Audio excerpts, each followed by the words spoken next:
Start with the topic of conflict in the church. Well, conflict in general, since we don't need to look hard these days to discover that. We are living in a world full of conflict. There is conflict between nations, conflict between our political parties, conflict between cities, between neighbors, between our families, and of course conflict between our husbands. So why should the church be any different? I mean, the conflict in the world can be understood, but the conflict in the church is a completely different story. Aren't we supposed to worship God's only Son? However, there is conflict among all religious sects, between church leaders, and even among members of the congregation itself. But why should there be conflict between the children of God, the brothers and sisters of Christ? Well, Jesus tells us why in this parable. He shows us that there is conflict in this earthly kingdom, and we should not be deceived.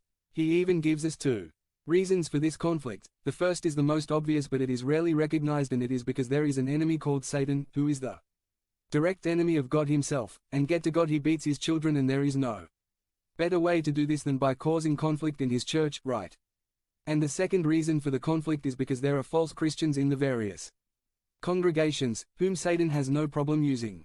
Jesus, 285, himself said it in Matthew 7:21. Not everyone who says to me, Lord, Lord, will enter the kingdom of heaven, but only he who does the will of my Father who is in heaven. These types of people are wolves in sheep's clothing. They function as Satan's fifth column, his undercover agents in the church, and these and the true Christian cannot or will not be separated until the final harvest at the end of the age, so they will continue to cause problems.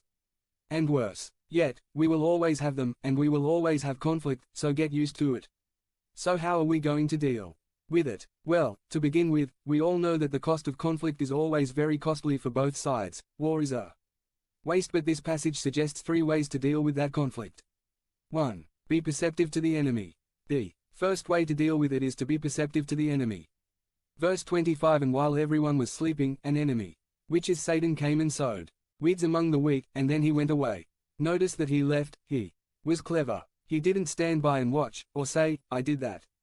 He did the deed and left everyone in confusion as to how the conflict arose. He sowed the weeds while everyone was asleep.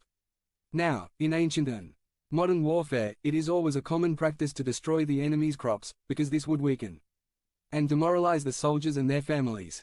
Especially the soldiers, according to Napoleon, who said, an army marches on its stomachs, and we all know this too well. Remember Hitler's U-boats in the North Atlantic during World War II, U-boats trying to sink every Allied ship. Why? To try to force Britain into submission. And the Allies, who were no angels either, developed anthrax for the same reasons in Operation Vegetarian. Don't fool you, that anthrax was planned to infect enemy livestock by dropping food pellets for